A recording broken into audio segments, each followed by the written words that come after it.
Halo rekan-rekan mahasiswa-mahasiswi STI Surakarta, selamat pagi. Assalamualaikum warahmatullahi wabarakatuh.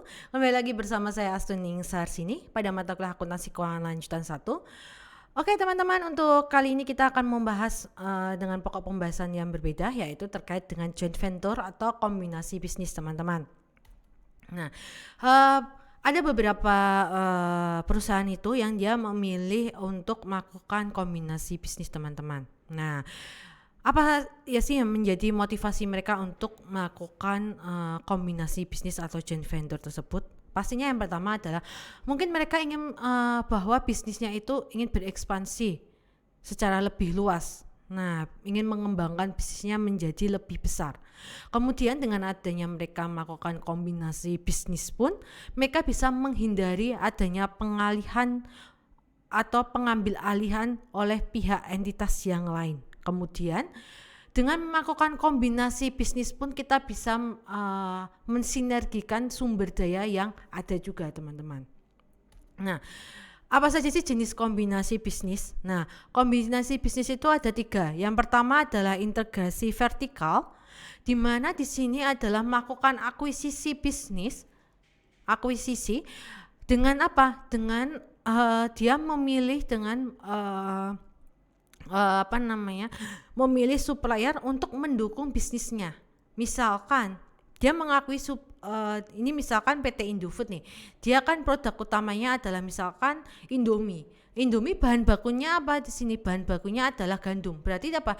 Dia melakukan akuisisi terhadap perusahaan yang menghasilkan gandum, teman-teman. Misalkan Bogasari. Nah, dia bekerja sama dengan Bogasari untuk membuat atau sebagai suppliernya si Indofood untuk membuat Indomie bahan bakunya gandum. Nah, integrasi horizontal di sini adalah mengakuisisi dengan produk yang sama, yaitu adalah misalkan Indofood dia mengakuisisi perusahaan yang dia membuat saus kecap. Nah, seperti itu contohnya. Sedangkan kalau konglomerasi dia melakukan kombinasi bisnis dengan berbeda sektornya atau bidangnya.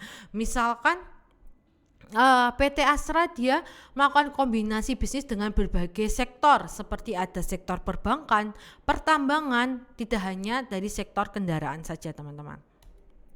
Nah, kemudian akuntansi untuk kombinasi bisnis. Nah, di sini lebih terkaitnya adalah nanti ketika kita masuk ke dalam kasusnya, teman-teman. Nah, ketika ada aset dan liabilitas itu diukur berdasarkan nilai wajar nantinya. Kemudian apabila muncul biaya-biaya itu kita akui atau kita catatnya sebagai beban nantinya. Dan pihak yang mengakuisisi membayar imbalan kepada pihak yang diakuisisi atas akuisisi yang dilakukan. Nah, kemudian ketika kita melakukan akuisisi pastinya akan timbul goodwill, teman-teman. Di mana jika harga perolehan dari entitas yang diakuisisi itu lebih tinggi dibandingkan nilai wajar entitas yang diakuisisi. Nah, goodwill itu sama dengan imbalan yang dialihkan, nah, ditambah dengan kepentingan yang dimiliki kepentingan yang dimiliki sebelumnya dikurangi dengan kepentingan non pengendali. Kemudian dikurangi dengan aset teridentifikasi. Nah, aset teridentifikasi di sini adalah sama aja dengan aset bersih dikurangi dengan utangnya, teman-teman. Nah, kita mulai dari kasus yang pertama terkait dengan akuisisi aset bersih di mana imbalan berupa kas. Nah, kita langsung saja ke contoh soalnya.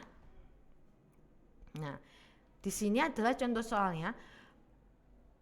Pada 31 Desember 2020, PT Permata mengakuisisi seluruh aset bersih PT Samara dalam sebuah merger. Nah, di sini disajikan adalah informasi keuangan PT Permata dan PT Samara, teman-teman. Ada kas, piutang usaha, persediaan tanah bangunan, akumulasi penyusutan, kemudian utang usaha, utang wesel, saham biasa. Nah, tambahan modal di situ atau laba total. Nah, di sini diketahui dari sisinya PT Permata, kemudian diketahui juga dari PT Samara, dan paling kanan dari saya ini adalah nilai wajar ketika tadi si PT Permata melakukan akuisisi terhadap PT Samara, teman-teman. Jadi yang paling kanan ini adalah berdasarkan nilai wajar, kalau ini adalah berdasarkan nilai tercatatnya.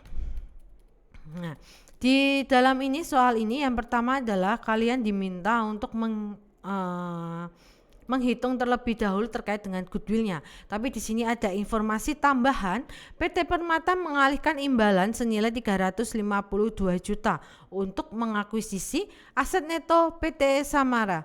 PT Permata mengeluarkan biaya 20 juta untuk biaya legal. Yang pertama kita menghitung goodwill. Nah, tadi sudah ada rumusnya ya. Imbalan dialihkan adalah sebesar 352 juta. Kepentingan yang dimiliki tadi tidak ada informasi di situ, artinya 0. Kepentingan non pengendali 0, jumlahnya 352 juta. Nah, sekarang aset teridentifikasi teman-teman. Aset teridentifikasinya adalah senilai 280 juta. Dari manakah 280 juta itu? 280 juta itu kita bisa lihat dari total aset 630 dikurangi dengan 350. Jadi aset teridentifikasi itu sama dengan total aset dikurangi dengan total utang, teman-teman. Jadi jawabannya adalah di sini kita bisa lihat aset teridentifikasinya adalah 280, sehingga goodwill-nya adalah 352 juta dikurangi dengan 280 juta, 72 juta. Nah, yang pertama kita akan mencatat biaya transaksi. Tadi ada mengeluarkan untuk biaya legal. Ketika tadi ada biaya-biaya yang dikeluarkan, maka kita mengakui atau mencatatnya sebagai beban. Nah, berarti beban legal 20 juta di debit, kasnya sebesar 20 juta kita catat di kredit. Kemudian selanjutnya adalah kita mencatat akuisisi aset bersih. Nah, ketika kita mencatat akuisisi aset bersih itu kita catat berdasarkan nilai wajarnya.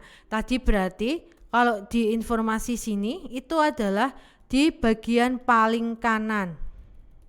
Nah, yang kas 40 juta, nah 70 juta, 100 juta, 120 juta, 300 juta. Inilah yang tadi adalah berdasarkan nilai wajar.